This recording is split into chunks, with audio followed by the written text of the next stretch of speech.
সঞ্চিতাদি, আহ, তুমি তো দারুণভাবে নিউট্রিশনের উপরে কাজ করছো, নিউট্রাসিউটিক্যালসের উপরে অনেক স্টাডি করেছো। তো আমরা একটু জানতে চাইছি যে ক্যান্সার যেহেতু এখন একদম ঘরে ঘরে চলে এসছে, মানে খাওয়া দাওয়ার নিয়ে বলো, পলিউশন নিয়ে বলো, অনেক কিছু নিয়ে, যে একটা মানে একটা কমন রোগের মতন হয়ে গেছে। তো এটাকে কিভাবে প্রিভেন্ট করা যায়, বা আমাদের ভেস্টিজে কি কোনো সাপ্লিমেন্টস আছে যেটা এটাকে কার্যকর হতে পারে, বা একটু ভালো করে আমরা এটা নিয়ে সুস্থ হতে পারবো? হ্যাঁ, আপনি ঠিকই বলেছেন। আমরা জানি যে ওয়ার্ল্ড হেলথ অর্গানাইজেশন যেটা বলে এতদিন ধরে বলছিল যে প্রতি 4 জনের মধ্যে 4 জনই ডায়াবেটিক, প্রতি 4 জনের মধ্যে 4 জনেরই হার্টের প্রবলেম রয়েছে, কিন্তু ঠিক সেই এখন বলছে প্রতি 4 জনের মধ্যে 4 জনেরই ক্যান্সারের এই প্রবণতা রয়েছে। এটা একটা ভীষণ চ্যালেঞ্জিং অবস্থায় এসে দাঁড়িয়েছে আমাদের সমাজেতে। আমরা এই ক্যান্সার নিয়ে বিব্রত হয়ে পড়েছি। আসলে যদি দেখতে যাই যে ক্যান্সারটা হচ্ছে, এতদিন জানতাম যে কেন হচ্ছে জানি না, কিন্তু এখন যেটা ডাক্তাররা বলছেন যে প্রত্যেকটা সেল অ্যাবনর্মালি যখন ডিভিশন হতে থাকে সেখানে অ্যান্টিঅক্সিডেন্ট প্রচুর মাত্রায় মানে দিতে লাগে, কেননা ফ্রি র্যাডিক্যালস বেড়ে যায়। এই ফ্রি র্যাডিক্যালসগুলো নেগেটিভ পাওয়ারের হয়, আদার্স যে ভালো সেলগুলো আছে সেগুলোকে তারা অ্যাফেক্টেড করে দিচ্ছে। তখন আমরা বাইরে থেকে অ্যান্টিঅক্সিডেন্ট দিয়ে অনেক ভাবে সেটাকে কন্ট্রোল করতে পারি। এছাড়া আরও কিছু আছে। তো অ্যালোপ্যাথিক ডাক্তাররা কিন্তু এটার উপরে প্রচুর কাজ করছেন, কিন্তু অ্যালোপ্যাথ মানেই আমরা জানি that is based on chemical. And আমরা ওয়েস্টিজ থেকে যেটা করছি বেসড অন আয়ুর্বেদিক, যেটা আমাদের একদম পুরাতন ভারতবর্ষের ঐতিহ্য। এই আয়ুর্বেদিক জিনিসগুলো একদম রুটে গিয়ে আমাদের এই সেল ডিভিশনকে শুধু প্রোটেক্ট মানে থামিয়ে দিচ্ছে তা নয়, ড্যামেজ সেলগুলোকেও কিন্তু আবার নতুন করে তুলছে, রিজুভিনেট করে তুলছে। এখানে আমাদের অনেকগুলো প্রোডাক্ট খুব ভালোভাবে কাজ দিচ্ছে। ইনফ্যাক্ট আমার নিজের ওপরেও প্রচুর কাজ হয়েছে বলেই আমি এতটা এগুলোকে নিয়ে তুমিও তো কিমোথেরাপি নিয়েছো না? ইয়েস ম্যাম, আমিও কেমোথেরাপি নিয়েছিলাম। আমার বিরাট বড়, আমি ওজোন রে দিয়ে বার্ন করানো হয়েছিল আমার টিউমারগুলোকে, বাট মালিগন্যান্সির কারণে ওটা বাড়ছিল। যখন আমি আর অ্যালোপ্যাথ নিয়ে পাচ্ছিলাম না, তখনই আমি সুইচ ওভার করি এই ভেস্টিজের আয়ুর্বেদিক প্রোডাক্টগুলো।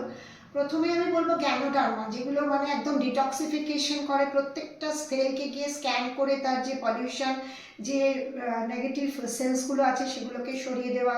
পরবর্তীকালে বলবো ননি, প্রত্যেকটা সেলকে মানে নক করে করে ড্যামেজ সেলগুলোকেও রিজুমিনেট করে। এর মধ্যে থাকে জেরোনাইন, অ্যান্টি ক্যান্সারাল হিসাবে ননি ভীষণভাবে এখনকার দিনে প্রচলিত।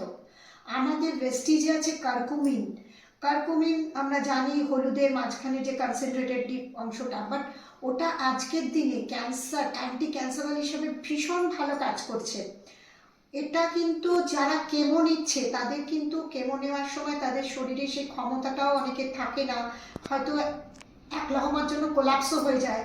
তাদেরকে আর অসহ্য জ্বালা, আমি তো জানি ভীষণ জ্বালা কেমো দিলে পরে, তো সেই জায়গাটাকে ভীষণ ভালোভাবে প্রিভেন্ট করছে, একটা স্বস্তি পাচ্ছে। যার জন্য আমাদের প্রচুর অনকোলজিস্ট আমাদের সঙ্গে জুড়েছেন, তারা এটাকে প্রেসক্রাইব করছেন, বিকজ আইসিএমআর এটাকে অ্যাপ্রুভ করেছে। আইসিএমআর যখন আমাদের কিছু প্রোডাক্টকে অ্যাপ্রুভ করে, যেটা Indian council of medical research.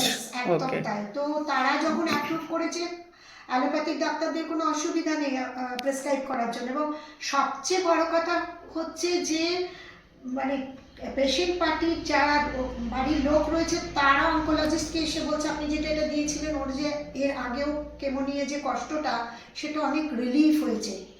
মানে আমাদের কারকিউমিনে মনে হচ্ছে গোলমেরিচও আছে, যেটা অ্যাকচুয়ালি অ্যাবজর্পশনে হেল্প করে। হ্যাঁ। ভীষণ হেল্প করে। এগুলো তো আছেই। আর আমরা এই ক্যান্সার হলে কি হয়, একদম শরীরের শক্তি চলে যায়, কোনো রকম কাজের ক্ষমতা থাকে না। এখানে আছে কোএনজাইম কিউটেন। কোএনজাইম কিউটেনটা আমাদের শরীরে মোটামুটি 18-20 বছর থেকে তৈরি হয়, 40-45 অব্দি মোটামুটি একটা রেঞ্জে থাকে, তারপরেই নামতে থাকে। কিন্তু যারা ক্যান্সার আক্রান্ত তাদের মধ্যে আর এটা তৈরি হতে পারে না। সেই জন্য আমরা কোএনজাইম কিউটেন বাইরে থেকে দিয়ে তার মধ্যে যে এনার্জি পাওয়ারটা, এটা যে সব রকম বিপাক ক্রিয়াটাকে চালাবার জন্য, সেটাতে ভীষণ হেল্প করে। সর্বোপরি আমরা জানি যে আমাদের ড্যামেজ সেলের জন্য ওমেগা 3 ওমেগা 6 ভীষণ ভীষণভাবে কাজ করে। আমাদের ব্রেন সেলকে স্ট্রেংথ দেওয়া বা তাকে ধরে রাখা, প্রপারলি আমাদের কাজ করা, সেইগুলো কিন্তু ভীষণভাবে ওমেগা 3 ওমেগা 6 হেল্প করে, যেটা আমাদের ভেস্টিজের krill oil and flax oil এর মধ্যে রয়েছে। আর একটা তো আমাদের জাস্ট মানে কি বলবো অসম্ভব একটা জিনিস আমাদের রয়েছে, যেটা হচ্ছে কনসেন্ট্রেটেড মিনারেল ড্রপস, যেটা পেটেন্ট হতে এখন পথের সেই প্রসেসেই রয়েছে। যে আমাদের শরীরে 84 মিনারেলস দরকার, বাট আমরা খাওয়া দাওয়া থেকে 14 to 16 পাই, কিন্তু 64 মিনারেলস মিনিমাম দরকারই দরকার। ভেস্টিজ সেটা একেবারে, আর এটা পাওয়া যায় একমাত্র নেচার থেকে, জল অথবা আর্থ। তো ভেস্টিজের সঙ্গে আমেরিকার যে উথা লেক, ওখান থেকে একদম প্রপারলি আয়ুর্বেদিক পদ্ধতিতে ন্যাচারাল ওয়েতে ইভাপোরেট করে সেই কনসেন্ট্রেটেড মিনারেলসগুলো 84 মিনারেলস এটা প্যাকেজিং করে আমাদের দেওয়া হয়েছে। এবং এটা যারা নেবে তার শরীরটাকে অ্যালকালাইন করে দেবে। আমরা এটাও জানতে পেরেছি ডাক্তারদের থেকে যে আমার বডি সেলস যখন অ্যাসিডিক কন্ডিশনে চলে যায় তখন কিন্তু ক্যান্সারের মাত্রা আরও বৃদ্ধি পেতে থাকে।